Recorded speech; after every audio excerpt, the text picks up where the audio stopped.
अभी हम पटना जंक्शन के नज़दीक मौजूद हैं और जैसा कि आपको पता है कि लोकसभा का चुनाव अब नज़दीक है। सभी पार्टियां जो है अपने तैयारी में जुट चुके हैं और सरगर्मियां जो है तेज़ हो गए हैं। अभी देखिए हमारे साथ एक व्यक्ति हैं जो एक बैच लगाए हुए हैं, मैं हूँ वैज्ञानिक।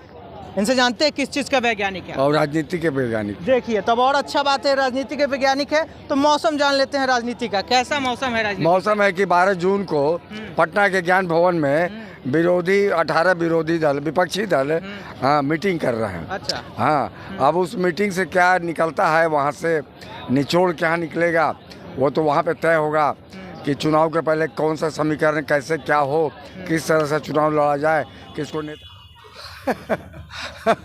देखिए बड़ा हास्यास्पद लगता है इन बातों को। मोदी जी स्वाहा, ओम नमः स्वाहा, ओम। अरे स्वाहा, स्वाहा का अर्थ पहले तो जानिए कि स्वाहा का अर्थ क्या होता है। हाँ, मोदी जी, हम लोग जो हवन करते हैं, हवन जो करते हैं उसमें मिश्रण सब चीज़ों का होता है, उसको करके अपने हाथों में लेकर बोलते हैं स्वाहा स्वाहा।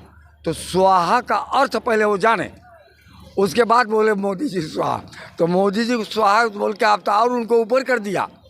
हम लोग तो ईश्वर को हवन कुंड में हवन सामग्री डाल के स्वाहा। अभी हम पटना जंक्शन के नज़दीक मौजूद हैं और जैसा कि आपको पता है कि लोकसभा का चुनाव अब नज़दीक है। सभी पार्टियां जो है अपने तैयारी में जुट चुके हैं और सरगर्मियां जो है तेज़ हो गए हैं। अभी देखिए हमारे साथ एक व्यक्ति हैं जो एक बैच लगाए हुए हैं, मैं हूँ वैज्ञानिक।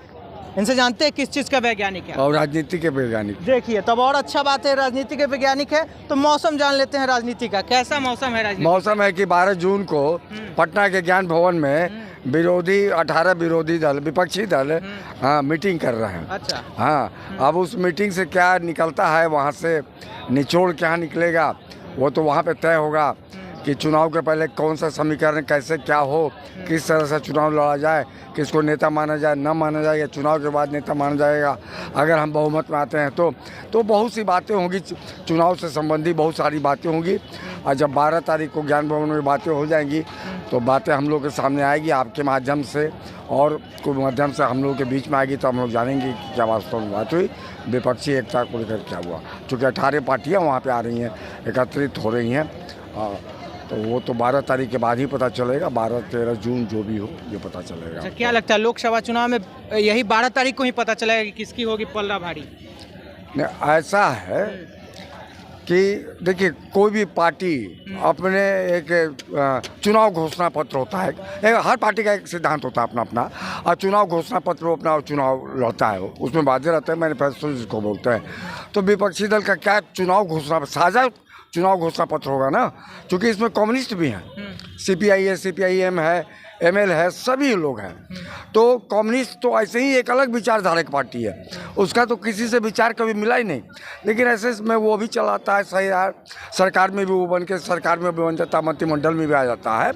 तो कम्युनिस्ट तो खैर यही समाप्त हो जाता है। एनीवे हमको उससे क्या लेना देना, बट यहाँ वो भी हैं और बाकी सारे लोग हैं, ममता बनर्जी हो, चाहे ठाकरे हो, चाहे केजरीवाल हो, चाहे आपको यूपी के अखिलेश यादव हो, चाहे झारखंड के आपको हेमंत सोरेन, सभी लोग हैं, इस तरह से आ रहे हैं। 18 पार्टियां हैं और 12 तारीख के बाद, 12 जून के बाद बापू सभागार में बातचीत के बाद क्या उन लोग आपस में किस तरह से एकता की बात करते हैं, किस तरह से अगला चुनाव वो लड़ेंगे भाजपा के विरुद्ध, ताकि वो दिल्ली के केंद्र पर काबिज हो सके। और चूँकि उनका तो एक ही मकसद है कि मोदी हटाओ, मोदी हटाओ, मोदी हटाओ। तो वो पहले से ही कोई नेता मान के चलते हैं। ये होगा कि अगर जो चुनाव में हमारी जीत होती है तो हम अपना नेता सर्वसम्मति से मिल करके किसी एक नेता को चुनेंगे। तो इसमें तो मुझे लगता है कि कांग्रेस कभी भी ये नहीं चाहेगी कि मेरे हाथ से बाजी निकल जाए, क्योंकि जो है मल्लिकार्जुन खड़गे जो कांग्रेस के अध्यक्ष हैं और राहुल गांधी, इनकी मुलाकात आपको दिल्ली में हुई थी नीतीश कुमार के साथ।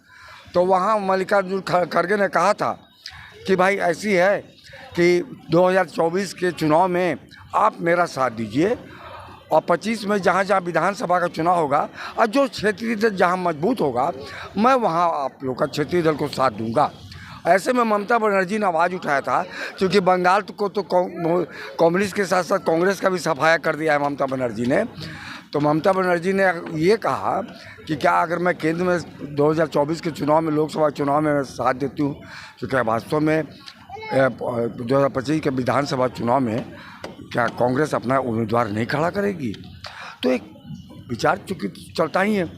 अब कोई भी, चूँकि कांग्रेस एक राष्ट्रीय पार्टी है और वो कभी नहीं चाहेगी, वो कभी नहीं चाहेगी है कि मैं क्षेत्रीय दल को समर्थन दूं और बहुत सारे क्षेत्रीय दल उभर करके राज्य में चले जाएं, तो फिर मेरा केंद्र, ठीक है केंद्र अलग चीज़ है, फिर भी तो मेरी स्थिति तो राज्यों में तो कमज़ोर हो जाएगी। जहां मैं अपने उम्मीदवार है, जैसे ममता बनर्जी ने एक सवाल उठाया, उसी तरह से अन्य कोई राज्य उठाना शुरू कर देगा। जैसे मान लिए कि उत्तर प्रदेश है, झारखंड है, आपको महाराष्ट्र है, इसी तरह से अन्य लोग, तो परेशानी तो हो जाएगी। अच्छा एक बात बताइए, अभी जो है प्रवक्ता हैं जेडीयू के, वो बोल दिए हैं कि जो है हवन में बोल दिया कि मोदी जी स्वाहा। देखिए बड़ा हास्यास्पद लगता है इन बातों को, मोदी जी स्वाहा, ओम नमः स्वाहा, ओम, अरे स्वाहा का अर्थ पहले तो जानिए कि स्वाहा का अर्थ क्या होता है। हाँ, मोदी जी, हम लोग जो हवन करते हैं, हवन जो करते हैं उसमें मिश्रण सब चीज़ों का होता है, उसको करके अपने हाथों में लेकर बोलते हैं स्वाहा स्वाहा।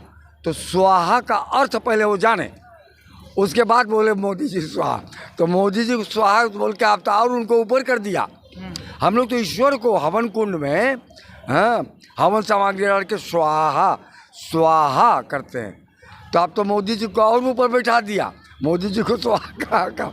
तो स्वाहा का पहले अर्थ समझिए, स्वाहा का अर्थ क्या होता है, तब ऐसी बातें बोलिए। चलिए, तो ये थे हमारे साथ जो है राजनीति के वैज्ञानिक, अपने आप को ये कहते हैं।